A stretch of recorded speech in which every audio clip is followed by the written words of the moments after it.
We're live, all the way live for Week 11 of the NFL season, and I know all y'all, we're on the same wavelength. It's getting real now.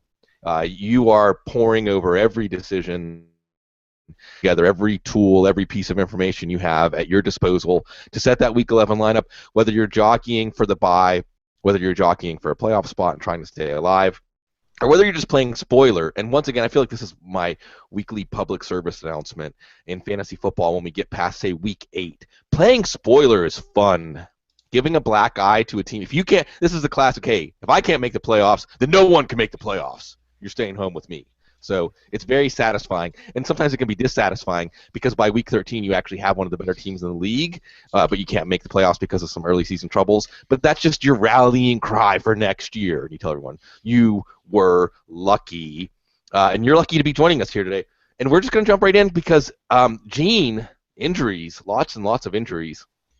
I guess the first, we're going to, and by the way, folks, Insider Pro, you will get the game day injury expectations up there at footballguys.com with your Insider Pro subscription, and this is a living document that will be updated during the day, including for late games and things like that as we get things going there. First one, Gene, Brandon Marshall, and here's our cautiousness here. He played in weeks 3, 4, and 5 and did very little for our teams on an ankle injury, the other ankle. But how would you recommend folks proceed with Brandon Marshall today? Well, I think there has to be a little bit of caution because we've seen him aggravate these type of injuries in the game before, and although it's a great sign that he had back-to-back practices toward the end of the week, he wasn't doing those things earlier in the year with his other ankle injury. This is still not a garden variety low ankle sprain. It may not be a high-grade high ankle sprain. It might just be a bruise as quickly as he's recovered. But if he tweaks it again, I might see him have a little bit more of a lower floor than possible. I think the matchup is pretty good against Minnesota, so I'd still have him okay to go in lineups, but I don't know that I would tier him much above a wide receiver 2 and just recognize that he's got a little bit lower floor than usual. Matt, you have any Brandon Marshall decisions today?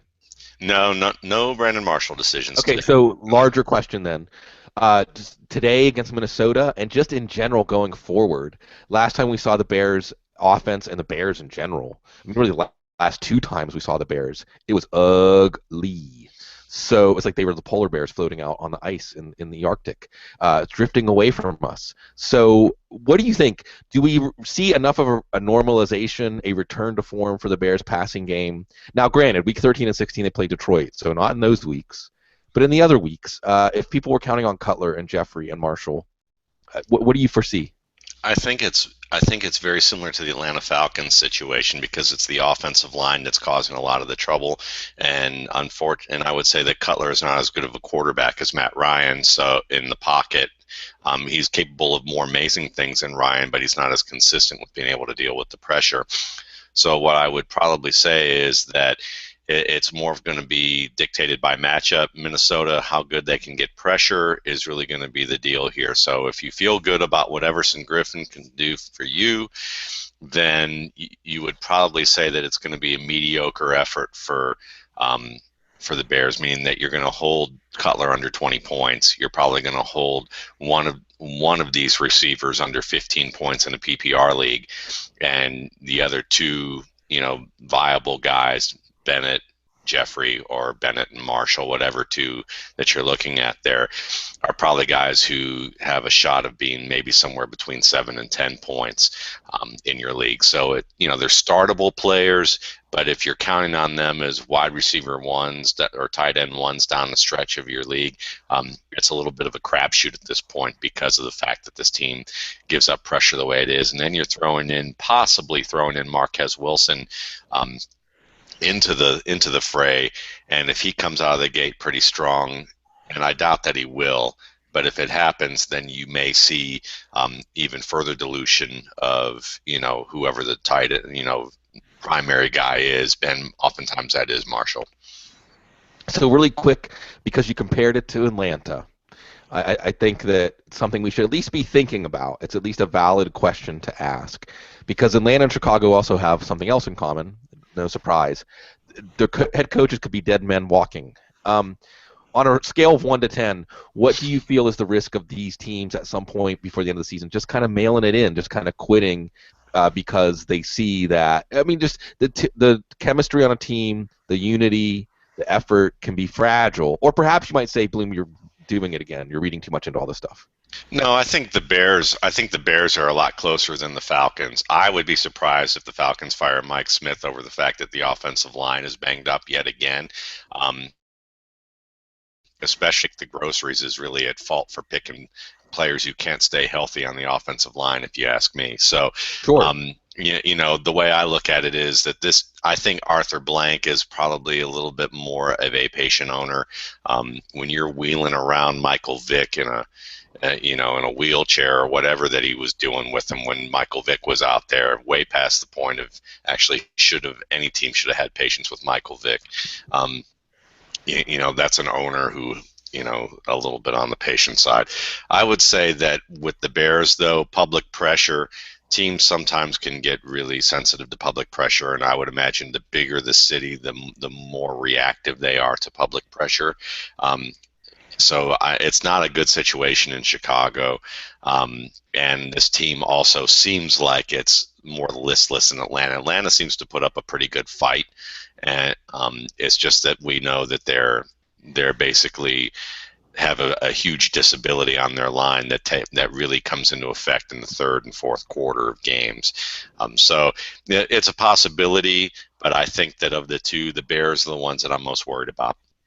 Yeah, and if there's just a loss of confidence by the front office in Mark Trestman, where, like you said, it seems like Arthur Blank is going to be more likely to hang in there. Gene, let's go back to some injury situations here. Ryan Matthews, Rashad Jennings, even down to the injury, the nature of the injury. Now, Matthews has been out a little bit longer, but otherwise these are almost identical situations. Obviously not identical players with identical histories, but roughly the same in decisions. What's your advice? What should people be aware of when they're deciding Jennings against some other running backs? And I'm even going to complicate this for you, Gene, and say, running backs like Terrance West or C.J. Anderson or Alfred Blue that have a little more wide range of outcomes versus your Jennings and your Matthews. How should people perceive? Yeah, it's a tough call today, and I think your decision is primarily based on what you feel like the game script is going to be rather than injury based. Both of these guys have had a couple of weeks of conditioning, went through pretty much a full practice this week. Jennings was listed as limited all 3 days. Matthews was listed as full, but for all intents and purposes, these guys practiced all week long, consecutive practices. They should be in condition. The injury, this is not the same thing as a muscle strain. If they've been through these conditioning phases and been able to practice consecutively, there's really little concern that the knee is going to be a problem. So the question is are their respective coaches going to put them out there for their pre-injury workload? And I think we've heard a little bit yes and a little bit no. Both coaches have said they'll limit the workload, but both of them have kind of suggested that they might ride the hot hand as well. I think you have to like Matthews' game script a little bit better against Oakland. But again, Matthews coming off an injury, being out for a good 5 weeks now, if they're up 3 touchdowns, are they going to let Matthews take those last 5 to 8 carries that turns a 15 for 70 day into a 22 for 120 day? I don't know that they do that. So, maybe they do, maybe they don't, but there's lots of options there that they could use instead. And when you're looking at these game scripts and you're hoping for those kind of salt the game away third and fourth quarter carries, I don't know that you're going to see a running back who's coming off an injury and's not been in the game for 4 to 6 weeks. I don't know that they're going to put him out there for conditioning purposes, even though the injury isn't necessarily of a concern. So I think that's what you have to think about there. With regard to West, Blue, I'm a little bit reluctant with Alfred Blue today. I don't know that he's a stud running back by any means, and I think it just makes Mallet a whole lot of time. sense. Yeah, just the mallet. Just makes sense for Cleveland to dare Ryan Mallett to beat him. To beat them, and they, not that they need to stack And the box against Alfred As Blue. soon as we mention Ryan Mallett, there's Zook. Yeah, right on cue. Right around the edge. Yep. I think Rashad Jennings. I think I would trust Jennings a little bit more than Matthews, but you like Matthews' game script a little bit more. I think that's how I would approach that. I'd see both Sure. of them as running back too, but both of them have top 5 upside today. If things get going and they're running well and they're feeling good, conditioning isn't an issue and the game script goes perfectly, both of those guys are 100-yard upside folks with a touchdown or possibly two. So I don't know. I'd be interested to see what you guys have to say, how you'd stack Yeah. those guys today. I've got Matthews in a daily lineup. I shied away from Jennings, again, just going on the game script, the cash game lineup, more than anything else. I put Jennings back in my lineup where I had him as my running back too. I had a decision between Matthews, Jennings, and Vereen, and I sat Jennings in that situation. So it's a tough call all around. It's based on if you feel like you've got clarity on the game script, then go with it, because I don't think the injury is the primary concern today. And I want to, before we jump in and start talking more specific running backs back for this running back, I want to call attention to that and make people understand that Gene's being really clear here. Make your decision with Jennings and Matthews not based on worry about them being limited effectiveness by their injury, perhaps limited workload, although we can go back to the Giants whenever Andre Brown came back in a very similar situation, and I believe that Tom Coughlin said similar things. And then Peyton Hill was fumbled, and I think Andre Brown got 30 carries in that game. So if Andre Williams fumbles, the plan goes out the window. But Gene, before we get in, then I think you're right that this whole running back to morass is one of the biggest questions of the day, and a lot of the questions I'm getting are about it. So we're gonna dig a little deeper. But you mentioned something about Matthews and one of the running backs on the other side, and you can cover Monty Ball too as somebody that you're considering. Maybe not. I don't think Monty Ball is in this conversation with these running backs, but he might be in the flex conversation. But you mentioned something important for Matthews, which is if you think in this game script the game gets out of hand in the second half, why would a coach put a player coming back from injury in their first game in for extra work? If you want those garbage time, salt a game away points, they might be more likely to go to Oliver or Donald Brown. Does that go double for C.J. Anderson and Monty Ball because of the nature of Ball's injury? And I think because of the nature of the type of running backs they are, I think C.J. Anderson has shown over the past couple of weeks that he can break tackles. He can be effective inside and outside the tackle. I think Anderson is the better back than Ball at this point. Now, if Ball gets out there in the third series today and looks awesome, then things are going to change with John Fox. But I think he's going to lean on the better player. By the same token, you could say if you think Matthews is fully healthy, why wouldn't they have him out there for those garbage time carries? And I don't have the answer to that question. But this isn't a situation where there's nobody else on the roster that can take those carries. Brandon Oliver hasn't been great, but he has been able to move the ball at times. Donald Brown hasn't been great, but he's another player that can handle that role. So I think you can see that go both ways. As I said, I've got Matthews in a couple of lineups today, and I don't feel too badly about it. But if you're, any other player that was a little bit healthier, that didn't have the depth chart issues, playing Oakland at home behind a good offense, you would expect to get 20 to 25 touches and a very good chance at 125 and 2. I don't think you can put that level of expectation on Matthews yet today. And another complicating factor here is that they're coming off their bye. So it very well could be that, especially because of the nature of Matthews' injury history and the length of time he was out, that they said, this is what we're going to do. We're going to keep him out until we can put him out there and use him exactly the way we normally would. And so this is potentially consistent with that. Matt, while you're taming your sack master there, and I love it, folks, if you're just joining us and you're not used to it, Zook appears anytime there's, what would you say, Matt, fresh fish? Yeah. Quarterbacks to get. If we mention a quarterback to sack, he just appears. He materializes. Yeah, it's not a good start if he shows up. No, it's not. It's not. Matt, let's wade through this running back 2 territory because there are a lot of different mixes and combinations. First, Jennings and Matthews. What's your level of confidence in them today in their first game back? I'm more to me, I look at it as more matchup based than injury based, and putting a fine point on whether or not he's going to get 70 yards or 125 yards. Because if I'm looking at a running back too, if I'm expecting a 25 carry, 125 yard and a touchdown performance or something with or without the touchdown, then I'm really expecting running back 1 production out of a running back 2, and to me that's just not realistic. So I would probably say if I'm expecting 70 yards. I'm expecting 70, 80, 90 yards from a running back too. And if that's what I get, I'm pretty satisfied. I'd like more, but that's what I would expect.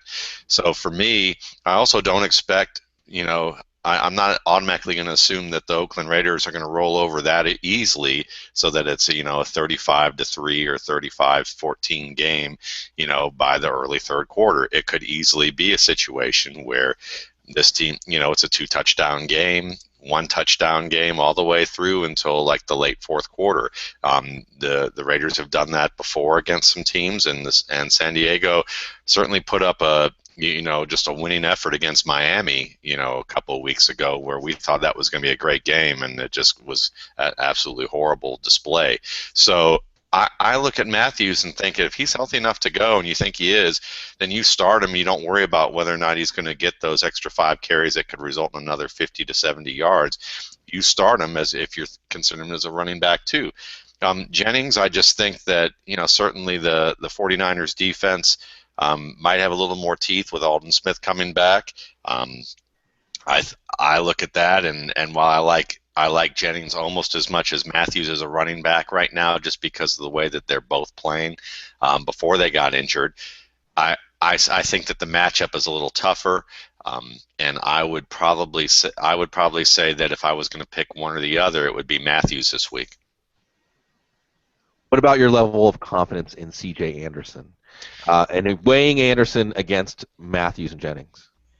It's a great question, and I think if Monty Ball were coming back from an injury like Jennings or Matthews, I would have very little confidence in C.J. Anderson, not because of his ability, but because of John Fox. But I think that I have as much or more I would say I would have as much confidence as those other guys, as Matthews or Jennings, only because I think that the Peyton Manning-led offense, the running back one can oftentimes have 12 touches. That could be it. So he could be very limited in that regard. And if that's the case, I would probably say I'd still give the slight edge to Matthews, and then I would say it'd be even with Jennings and Anderson, and I would probably lean towards Anderson just because of the matchup and the opportunities that he's going to get probably in the red zone.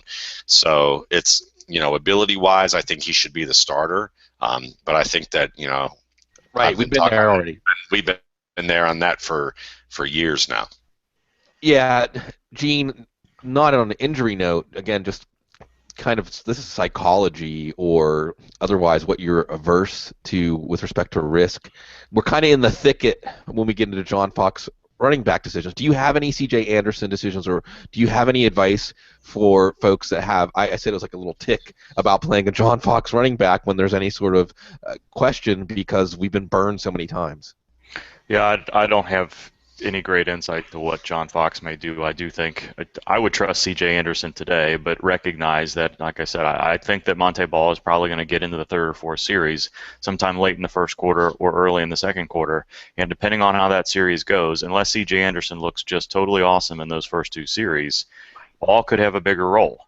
So, and I think there's a much better chance that Anderson gets 12 to 15 to 18 touches today than Monte Ball gets 10 to 12. But it's hard to know. I mean, we've seen this with John Fox before in multiple stops.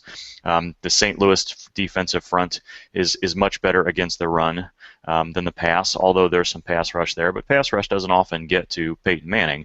So I think the game script favors pass rather than run on the road in St. Louis, with Peyton Manning getting rid of the ball with so many weapons there. And I think, that's really not Monte Ball's game. So I think, if the Broncos get ahead, we're not likely to see Monte Ball get a lot of garbage carries and touches in the fourth quarter.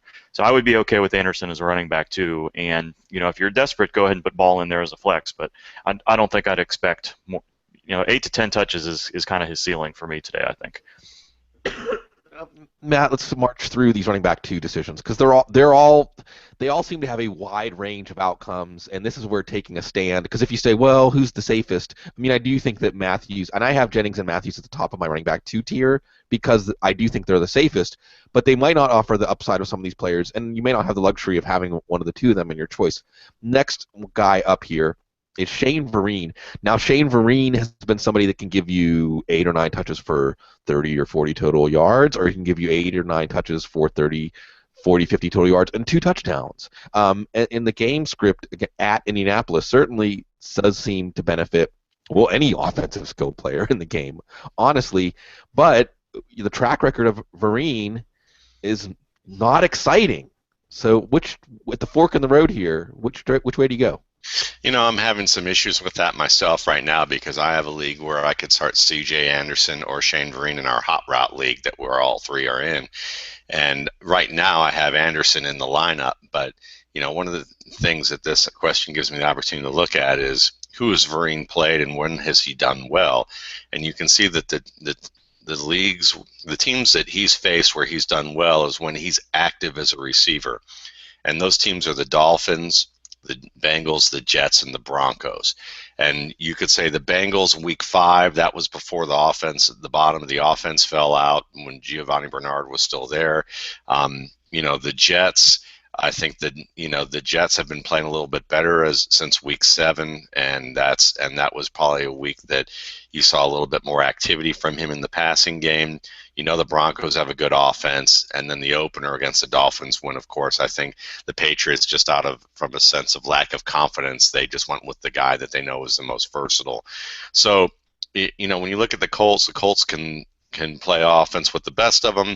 To me, that means that Vereen probably has a good chance to be a solid running back too for you with a combined, 60 to 80 yards, rushing, passing, and maybe a touchdown.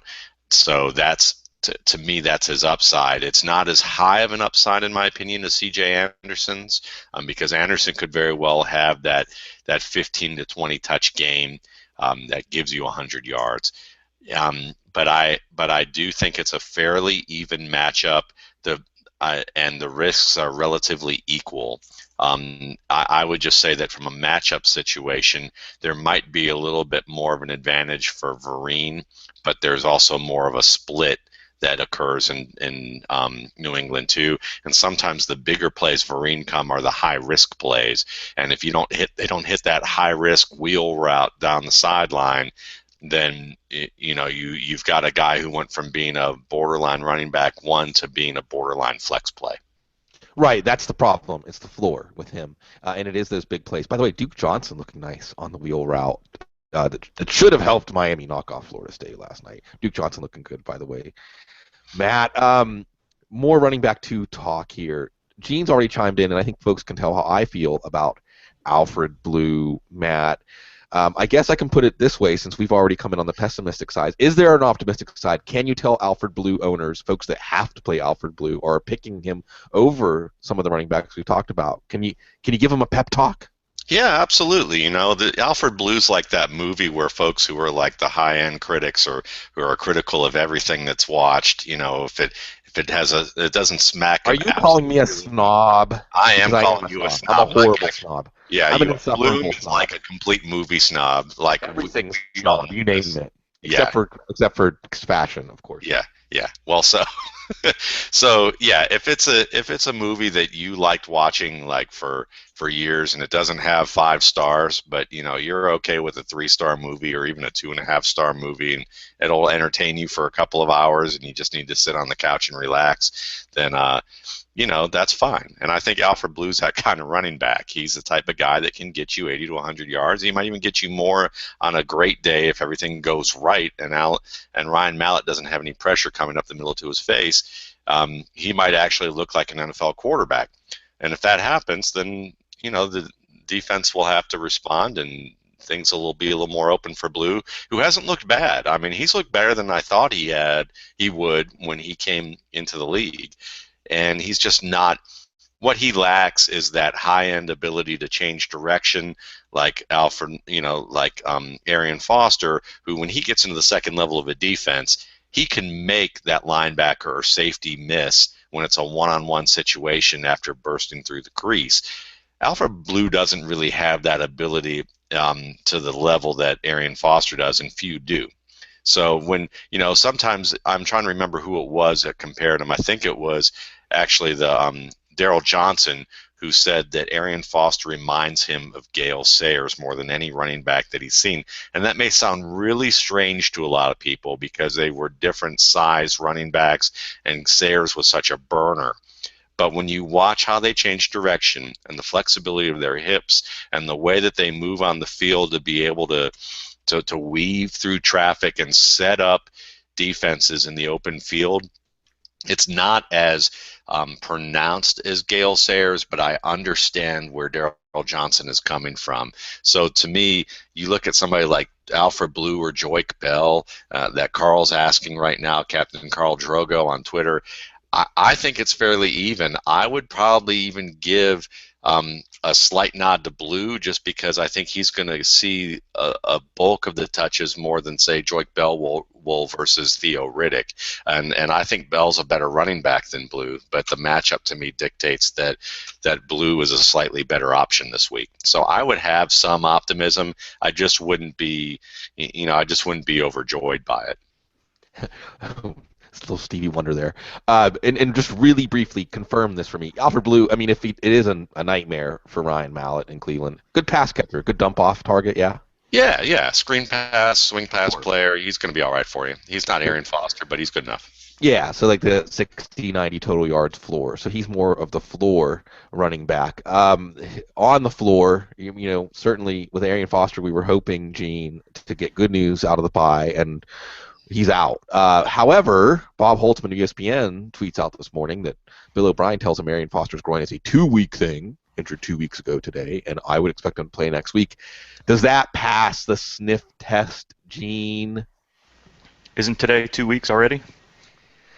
Uh-oh. I think that answers that question, right? Mic drop right there. I mean, so from the beginning, this had the look of a pretty significant grade 1, maybe a grade 2 injury in a 2 to 4 week situation. So no, Holtzman's report doesn't surprise you much, but you can't really say 2 weeks because 2 weeks is today, and he's not been on the practice field yet. And generally, and this goes for Arian Foster as well, I usually like to see some level of practice and conditioning before game prep. So it really hasn't been quite that long. It was through the bye week. They're aggressively treating him. So if he's back on the practice field on Wednesday, then yes, I think next week there's a chance that we'll see that happening. But you could hear the tones of pessimism as the week went on this week. He's still not been on the practice field. We know it's an aggravated strain. We know he's had issues with these in the past. And you can see the frustration on his face with the slamming of the helmet. So, once he didn't get on the practice field on Thursday, it was very unlikely that he would play this week, and then you had to consider, well, maybe next week is the game time decision rather than this week. So I would work under the assumption that he's no better than a game time decision for week 12 and hope that he's on the field. I'm an Arian Foster owner in a few leagues where I could really use him for the playoff run, so I'm not going to be too upset if I've got somebody else on my bench that I can play ahead of him if he doesn't play this week. I would rather have him as healthy as possible for weeks 13, 14, 15, 16 than I would put him out there the way he looked a couple of weeks ago or 3 or 4 weeks ago with his hamstring strain, where he really wasn't able to get through the second half as he usually did. So I like the fact that they're choosing to get him as healthy as possible. Hopefully that's what we see. But, buy into the report, not buy into the report. Call him a game time decision for week 12, and let's hope that we see him on the practice field so that we don't have to go through the same thing next week as we did this week. You telling Bob to learn how to count. I just want to see Gene eventually one year eventually, Gene in these press conferences. So, when the coach says it was a 2-week injury and we think he'll be back next week, and Gene will, excuse me, isn't this 2 weeks? If it's a 2-week injury, why isn't he playing today? Pulled a Ruprecht on him. Yeah. Oklahoma. So we're dating ourselves. We're dating ourselves here. More running back to talk, okay?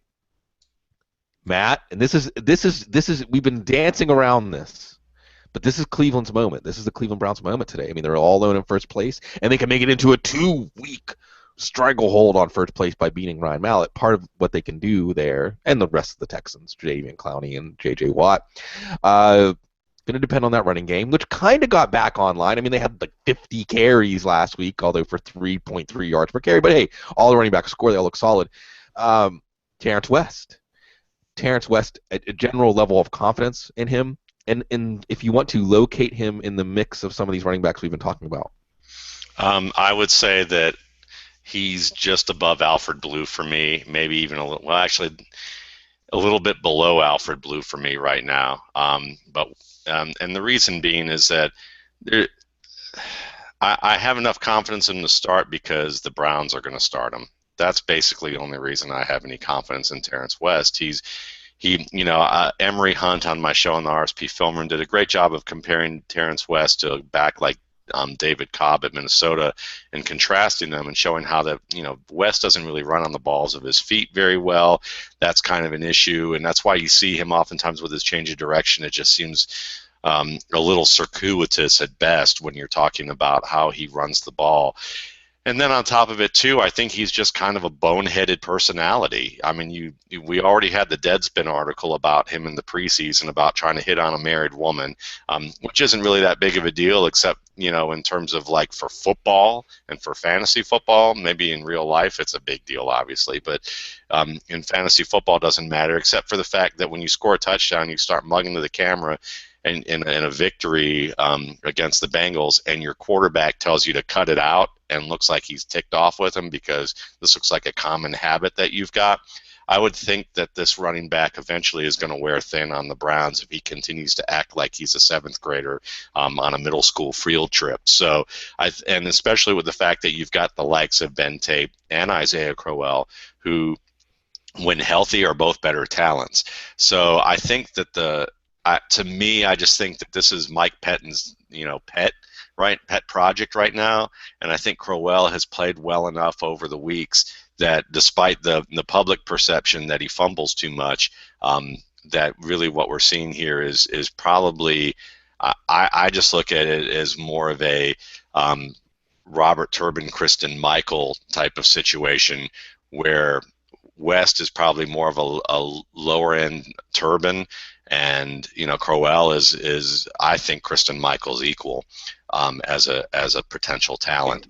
So looking at this right now, with a three-way split on top of it, I would look at this and say, because of the fact that West almost fumbled the ball away in the end zone last week, we'll see how much Pettine is about fumbles in competition, or even the perception of fumbles when it comes to a different player other than Crowell. So looking at this, I would probably go with Alfred Blue this week over Terrance West. All of these risk factors, John Fox, injuries, Cleveland's running back rotation.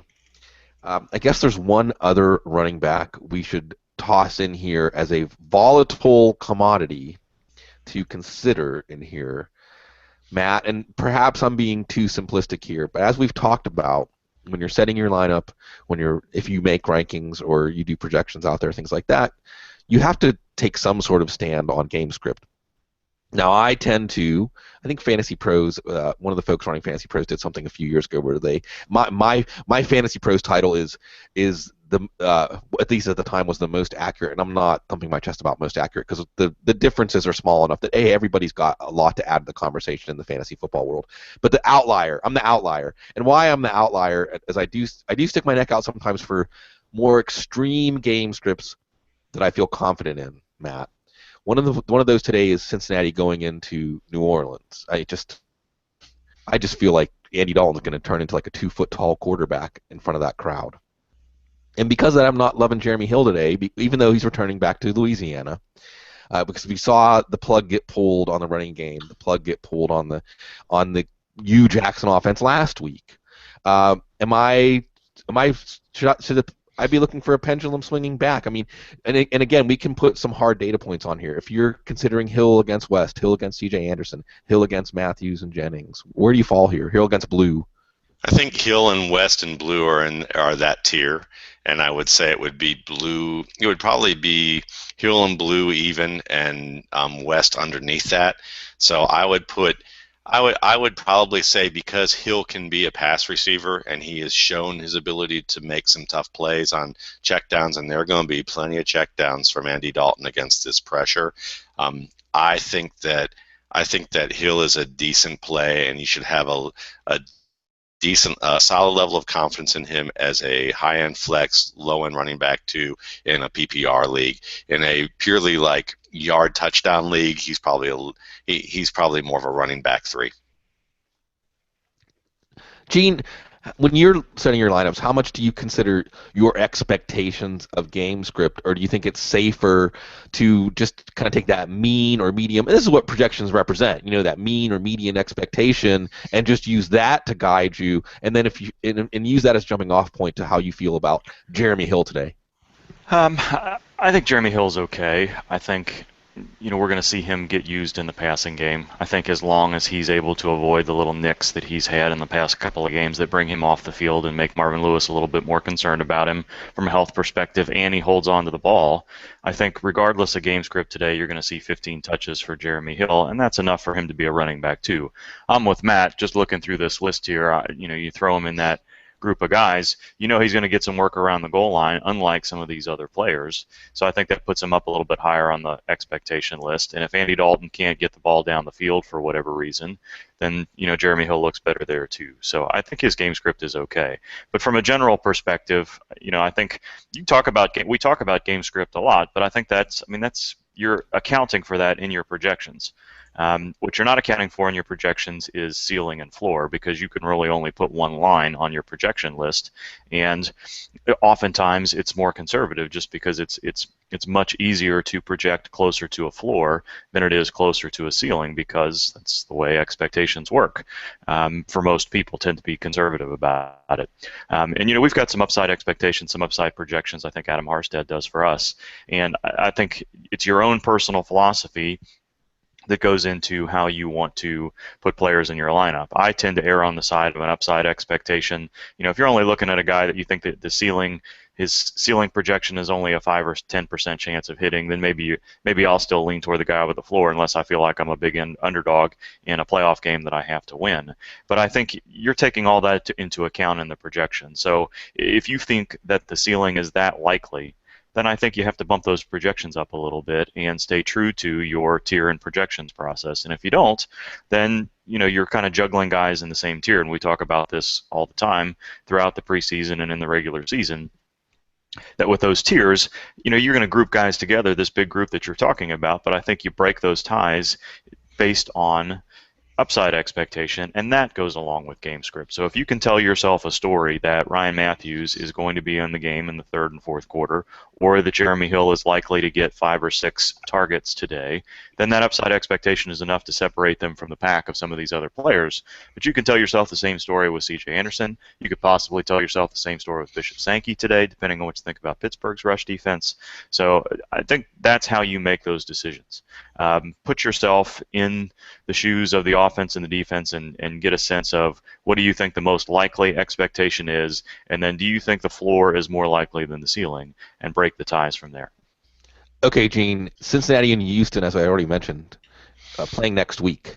Who has a better chance of playing next week, Gio Bernard or Arian Foster? Bernard. And I think the reason I would say that is we know that Bernard is conditioning. He was on the field running hard, and that's what we saw them do with A.J. Green the week before. That seems to be the way Bengals are prepping their offensive players right now. Let the guy condition for a week and then get him back on the practice field. I think there's a good chance that both of them play, given what we've heard. But both are going to be game time decisions at best in my Monday article, unless we hear differently. If one of the national media members breaks something this morning as we go through the pregame shows in the Twitter posts here. But I think we've seen Bernard run. We've not seen Foster run yet. So handicap Bernard just a little bit above Foster at this point. Gene, I want to ask, and I want to ask you this too, Matt, but I want to get your take first, Gene. I got a really interesting question from one of our audience about Gio Bernard, and he was asking, or she was asking, if he had opportunity to trade Bernard for C.J. Anderson or trade Bernard for Adrian Peterson. Obviously the big variable here is the risk with Bernard going forward. You sounded a bit reassuring. Does that kind of close the door on cashing in Bernard for another volatile commodity? Let's wait until after the game today. I think if Jeremy Hill has a good game, because he had a better game than people think he had last week. He was very effective in the first half, and I think if they had stuck to the run a little bit more, especially with Andy Dalton struggling, that Jeremy Hill would have been a better play. Now we've heard this. You go back running back after running back in Cincinnati, thinking that the guy who was second on the depth chart was going to get close to a 50-50 split or take over at some point. We talked about it with Bernard last year, and Ben Jarvis, Green Ellis continued to get carries. We talked about it with Bernard Scott a couple of years ago, and Rudy Johnson continued to get carries. So I think this situation is a little bit different because Jeremy Hill is a little bit different player. He's a little bit closer to Giovanni Bernard in terms of would you be able to expect him to take a full workload? I think. I mean, there's not a clear bowl like Rudy Johnson and Ben Jarvis, Green Ellis, and a clear change of pace back. Like what we kind of, it's what we argued that Giovanni Bernard was kind of last year and what Bernard Scott had been in the past. So I think this is one of those situations where I can see an argument that, yes, there would be a 50-50 split, a hot hand. But don't all of a sudden expect Giovanni Bernard to just get 10 or 12 touches in a game. He's still going to be a guy that gets 15 touches or more. And if he continues to be effective, he's going to get goal line carries. He's going to get third down duty. He's going to get all of those things. And Jeremy Hill is going to have to fight for every third series. But if Hill plays very well today and the Bengals kind of pull out of their offensive funk and the defense plays a little bit better unexpectedly on the road, I would say, then I think it could very well be a 50-50 split, at least in Bernard's first week back, and then we'll kind of reevaluate as we go from there. But to answer your question, would I trade Bernard for C.J. Anderson? No. Would I trade Bernard for, who was the other guy we were talking about there? Peterson, and I don't want to get into like the Peterson? I don't think so. I mean, I don't know that there are enough running backs like Giovanni Bernard that can get you 20 to 25 touches with Hill behind him or not. I think he's a top 10 running back, and I'm not selling a top 10 running back this time of the season behind a decent offensive line, especially when Andre Smith gets back, behind a coach that will run the football in the cold winter months in the AFC North. I'm not selling that guy for anything less than somebody that I'm convinced is going to get a minimum of 15 touches a week, because that's what you've got with Bernard right now. So, Matt, basically this question comes down to how confident are you that Giovanni Bernard is going to help people from week 12 or week 13 on? If you were a Bernard owner and receive an offer like one of those offers, or if the Bernard owner said, hey, I'm willing to trade Bernard because he's not playing this week to try to get somebody. I mean, trades are happening in these last few hours before kickoff. Where do you stand? Where Gene does, because, the way that Gene talked about his reasonable confidence in in Bernard's health. I think that, Gene's obviously given us the cautious, measured take when it comes to, let's wait till next week and see how he plays in the game. But from what it sounds like, his every expectation is that Bernard should look fine. So if you need to take a little bit of a risk, or you think that you're going to get a high reward from picking Bernard, I think you're right. So I wouldn't take him for any of those backs that were offered unless it was a dynasty league. I might consider Peterson over Bernard in a dynasty league, but then you're looking at the age factor and how much time they have left, and whether Adrian Peterson ends up still being in Minnesota by the end of the year. He could end up in Oakland with Jay Cutler, who I'm reading from Adam Schefter on Twitter that Cutler could get traded by the Bears and they'd save $12 million by trading him.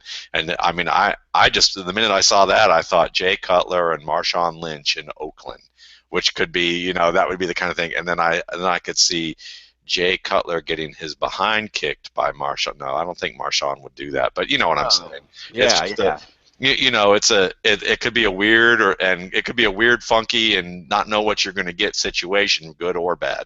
And I think that Bernard is just too good of a player to sit here and worry about him because of the specter of Jeremy Hill at this stage. I don't think that Jeremy Hill to me is a good enough back, but he's not in the same class of Bernard, in my opinion.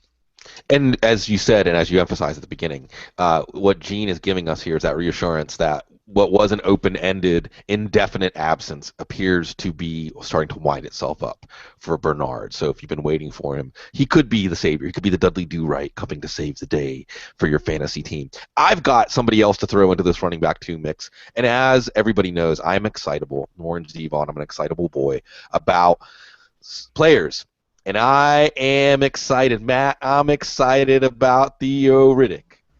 No, and I loved I forget who it was that first put this out there. Like theoretically, I love it. He's been running back 7 and running back 9 in PPR leagues the 2 weeks that Reggie Bush has been out. He's scored touchdowns in each of the last 3 weeks.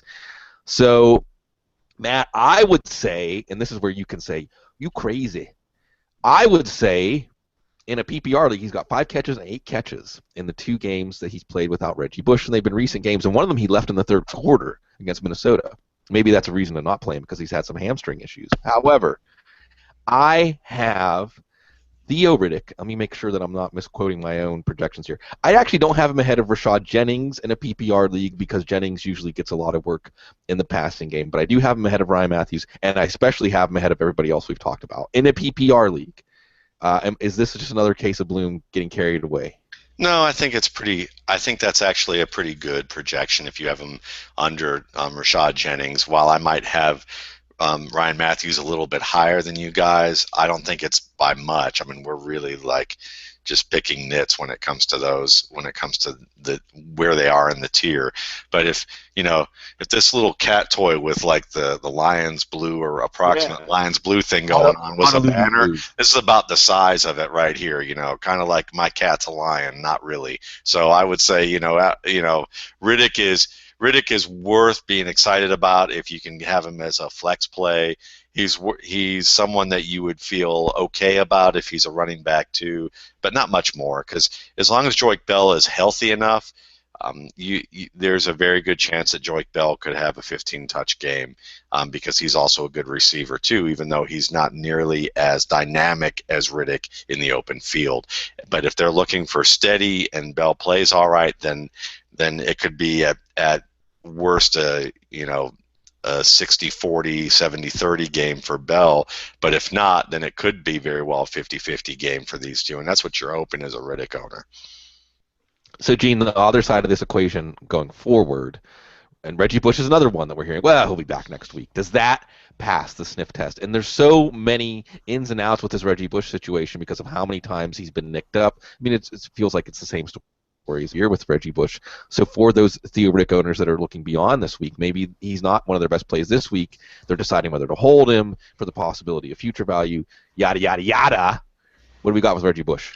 Yeah, I think it's hard to tell with Reggie Bush to be certain about next week's status. I think I would leave him in the 50-50 category. He tried to get back on the field a couple of times last week, and most of what we're hearing out of Detroit suggests that this is mostly caution.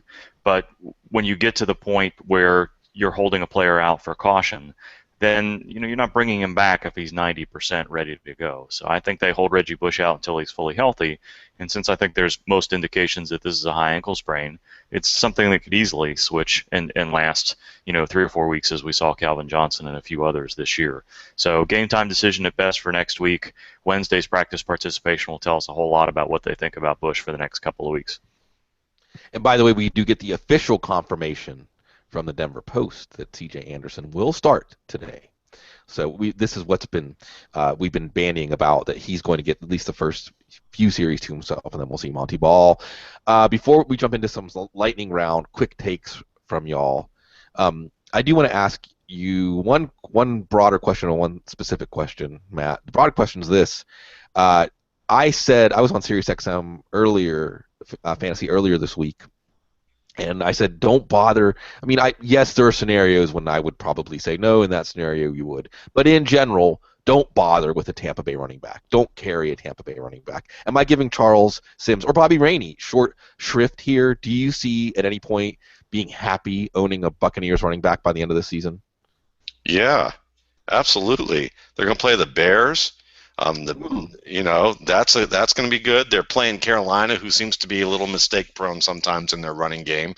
The Packers, they could get beat so badly by that Green Bay's playing the pass all the time, and you're going to get some garbage time opportunities in Week 16. So especially in the later weeks, when you got Carolina and Green Bay in 15 and 16, these are both defenses that can stop the run when need to, but they may not need to. In these games, and also these teams can get over aggressive, especially Carolina Carolina and Sims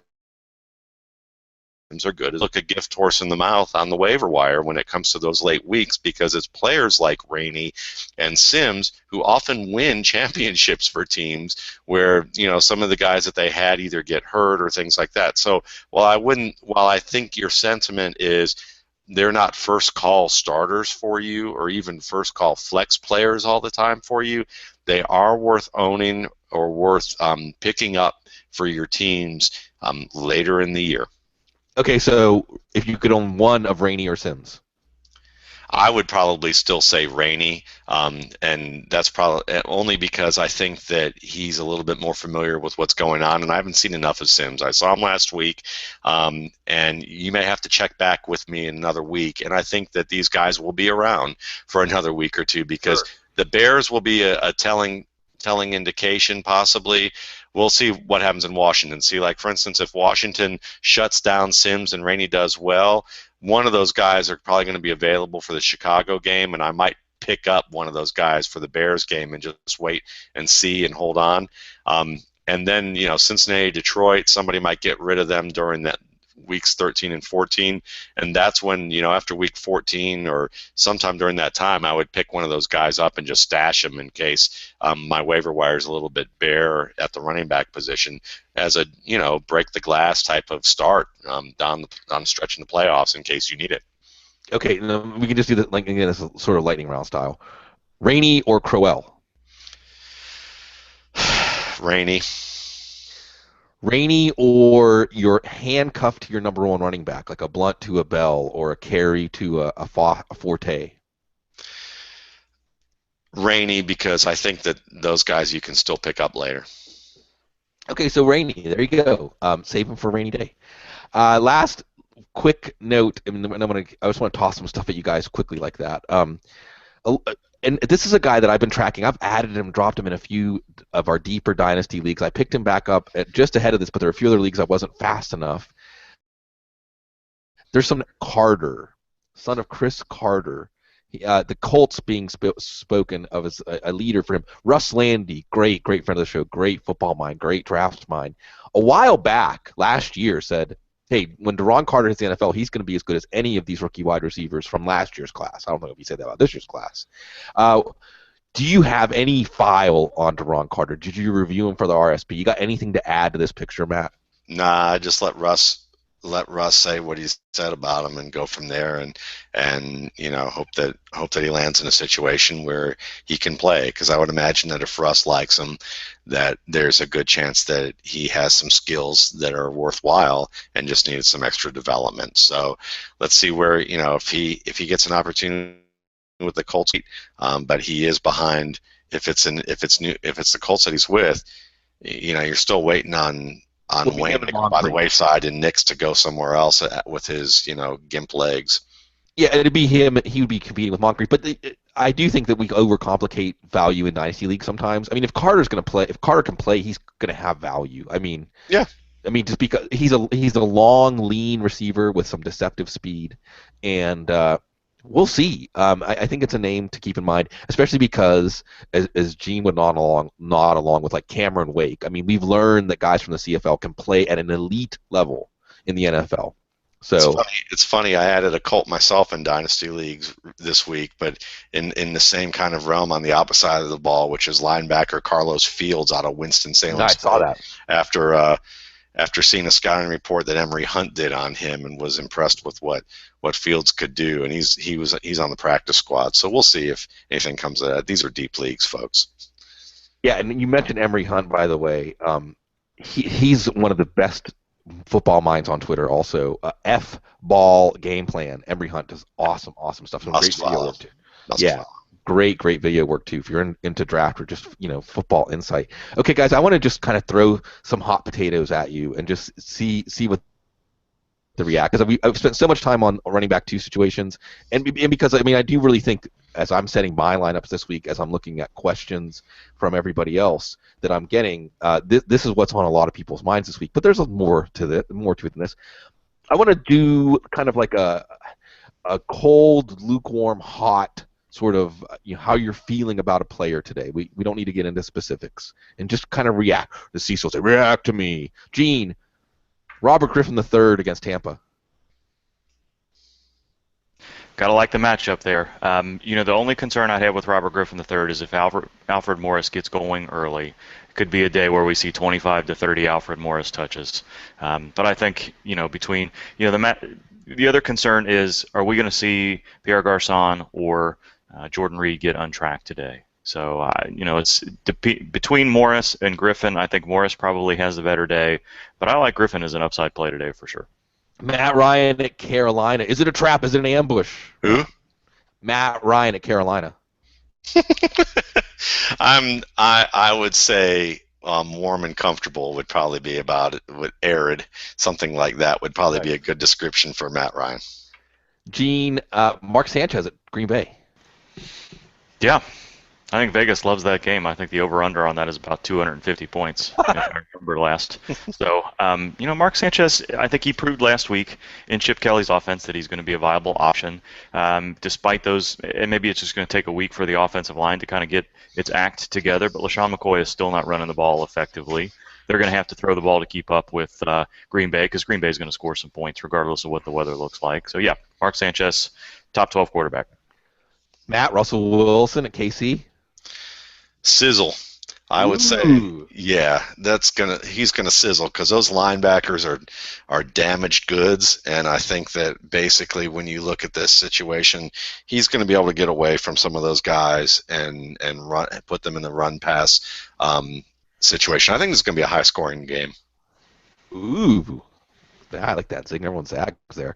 This one's more for maybe streamers or daily games, Gene. Josh McCown at Washington. Yeah, I mean, I think so. If you're looking for a high floor player, a 2-quarterback league, yes, I like Josh McCown a lot. I don't know that I see the upside there. So wait, does Zook just materialize for Josh McCown or for Russell Wilson? No, I kicked him when I kicked him over here when you guys were talking about Sanchez. Oh, trying to create some voodoo. So yeah. Is there going to be some good juju or bad juju for Cam Newton against Atlanta today? I would say that Cam Newton and Matt Ryan are in a similar boat. This could be one of those surprise higher scoring weeks for both of them. I think Cam Newton gets a little healthier after that Monday night debacle. Well, that's what we'll be watching. Really quickly, speaking of Monday night debacles, Matt, if you traded for LaShawn McCoy last week, will you be looking smarter or more foolish at the end of the day today? I think you'll be looking smarter. I know that you're going to see, you're going to see your opportunities for what's his face, for Darren Sproles. Sure. But at the same time, one of the other things is that Sanchez likes using Selleck, and if they know that, they like that, and they're going to put Selleck on the field, Selleck can block better than Zach Ertz ever could dream of, and that's going to help the running game too. And I think that you're going to see some good work from McCoy down the stretch here. Okay, again, just sticking with this sort of cold, lukewarm, hot idea, talking about these players in a vacuum. Gene, coming out of the bye, Keenan Allen against Oakland. I like Allen today. I like Malcolm Floyd today too, but I think Allen bounces back. That cold, hot, whatever. No, I like it. I like it. No, it works. I like translates to warm, at least bordering on hot. So we've talked about this. We'll call them simmering. Simmering is good. Just don't watch that pot because it never boils. Or we could talk about too many cooks. Too many cooks will ruin your fantasy football team. We've danced around this one. Then look it up, folks, if you haven't seen Too Many Cooks yet. Demented, and I love demented things. Matt. Speaking of which. We've danced around this, but we've danced around the Alfred Blue parts of this, and as it relates to Ryan Mallett. But what about Andre Johnson and DeAndre Hopkins owners? What's your advice for them today? Are you cold on them, or do you think that, hey, garbage time Mallett's arm, stuff happens? heating pad warm, actually, Heating because pad. I'm thinking that the one thing that Mallett can do is throw the deep ball with accuracy. He is going to be much better attacking the field than Ryan Fitzpatrick was. The only issue is that he's also going to be much worse with his judgment under pressure than Ryan Fitzpatrick was. So you're going to get the good, the bad, and the ugly with him. But as long as you're just starting the receivers, it could be good enough. I would say, especially with Hopkins, because but the thing is that Mallett's going to have an awful lot of confidence throwing the ball downfield to the likes of Andre Johnson, because who's the Jairus Wright out of Minnesota? Jairus Wright, I think it was Wright that was the player in Arkansas that oftentimes they would target. Every time I saw Jairus Wright play in the Senior Bowl, he was one of those guys that never really got separation on vertical routes, but he always looked like he was this close. And everybody I was sitting here with an earshot of was like, oh, he's good. You see him get separation. He was just that close. He was that far away. His career has always been on vertical routes, that far away, college all the time. He's that guy who wins the Academy Award for being like, if they just could have thrown it better, he'd be such a good receiver. And there's somebody still holding on to him from back in like 2000 whatever, because they think somehow it's going to magically snap into place for him. Ryan Mallett was a big reason why those types of things actually worked out. He was a good deep ball thrower, with the exception of Wright. He had, him and Greg Childs were fantastic together. So, and it was Adams actually Adams, yeah. It wasn't Wright. I'm sorry, Jairus Wright owners. Go ahead. He was the crossing route guy. It was Adams who did that. And Adams is, he's nowhere to be found right now. He couldn't catch the ball. He could. Yeah, he just couldn't catch the ball. Well, I think that was the Academy Award performances. He could always come up a step short. He didn't have to worry about catching the ball because he could never quite get to the ball the way that he needed to. And I think that when you look at this, Mallett is going to hit both Johnson. Johnson may not be as fast as he once was. That may be, that might be a reason why he's not getting as much of those deep targets. But deep crossing routes, seam routes, I think that Mallett's going to be able to hit this guy as long as they give him enough time. And I think Cleveland's defense is just not quite good enough to where this could be a decent game for Mallett. And a lot of the Mallett fans are going to go, see, I told you, Mallett is the future, and then they're going to, it's going to be just like a bunch of overexcited AFC North fans. They're going to kind of, they're going to have those old Houston Oiler days and get a little too excited, and next week or 2 weeks from now we're going to go, oh, he came back down to earth. Razorback fans, Clayton Gray, should be excited with the 17-0 win over LSU last night. Are you still getting hate mail from Bleacher Report for for knocking Niall Davis? Yeah. Yeah, well, he's ended up a little better than we thought. Okay. Gene. Good kick returner. That's what you said about C.J. Spiller, too. Gene, Mean Gene, speaking of being mean, how comfortable are you going back to the Jordan Matthews well today? Is there more water in there? Yeah, I think there's some more water in there. Casey Hayward's playing in the slot, and he's a pretty good cornerback. I liked him a lot in the Senior Bowl, and I've liked him since then. So the slot matchup is a whole lot different than last week's matchup against Carolina. But again, I think in a high-scoring game, Sanchez has clear rapport with Matthews. So I think we may not see the elite upside that we saw last weekend. Hayward may hold him down, but I think it's still a good week to consider Matthews a wide receiver 3. Yeah, there's going to be some scummy aftertaste at the bottom of that. Filter that water first. Matt, if I were to say to you, if you take a chance on Kendall Wright or Justin Hunter on Monday night against Pittsburgh, you get what you deserve. Am I saying that's a smart thing, or am I saying that's a really foolish thing? I think that's like basically taking your life savings and going to Vegas and gambling for like a much bigger result. It might work out. It just depends on whether you're David Dodds or you're me. If you're David Dodds, then you're probably going to be buying the state of California when you come home. If you're me, you're probably hoping that you can rent a Motel 6 for the night before you have to hit the street. And get some sort of sleeping bags at Walmart or a little camper or something. So, yeah. Yeah, thankfully, I haven't had to sleep in my car yet. We're going to let everyone get back to it here on this big Week 11 Sunday morning. We covered a lot of ground. It was great. Great job, guys. This is it. I mean, again, it's all under the microscope. And I want to, again, emphasize, as I will often, to really embrace this idea that you're the GM, that this is your team, and they're going to live and die with you. This is one of the few things in our life that we can feel like, at least when it comes to setting our lineup, making our trades, and drafting, we have total control. Obviously, we surrender that control to the game once they start, but this is fun, and whether you win or lose, I mean, this is what you signed up for, and when the pressure's on, even if you come up short, even if you make the wrong decision, it's a great distraction, and it's so engrossing, and it's so engrossing to talk to Gene and Matt. We're going to be here with you every Sunday morning. Of course, Audible's with you 8 episodes a week. We've got Thursday Night Hangouts, Football Guys, Insider Pro subscription is going to give you this all. This is just the tip of the iceberg. So hopefully you will not be the Titanic and sink and hit that iceberg, and you can use that iceberg to sink your competition. All right, enough tortured metaphors. Let's get to week 11. Get out there and win, everybody, and make sure you stay classy.